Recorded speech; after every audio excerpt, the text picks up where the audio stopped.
توی پارت قبلی رفتیم یکم تو جهان فانتزی، پس بیاید یکم بک بزنیم توی جهان واقعی رایانه. بتمن داخل دنیای انیمه ها پارت ششم پاراسایت.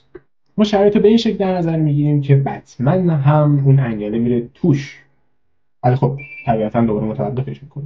اساسا بتمن نابغه است، ممکنه به هر روشی این انگل خارج بکنه، ولی ما به رو این در نظر میگیریم که این انگل رو نگه میداره و ازش استفاده میکنه. بتمن خیلی زودتر از شخصیت اصلی داستان میفهمه که این انگل‌ها چطور فکر میکنن، چه نقطه ضعفی دارن، چه ویژگی‌هایی دارن و ازشون بر علیهشون استفاده میکنه.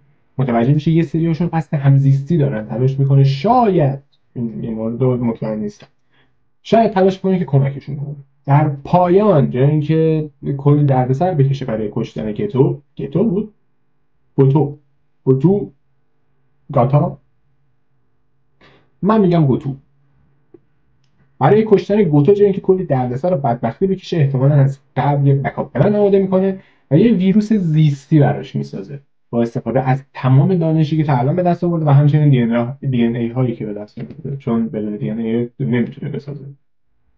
در نهایت گتو رو میترکونه، انگل رو نگه میداره و خب همچنان ویژلنتیه دیگه. حتما همین اینم بوده نه به احتمال خیلی زیاد اون بنده خدا اسمش یادم رفت نمیمیره.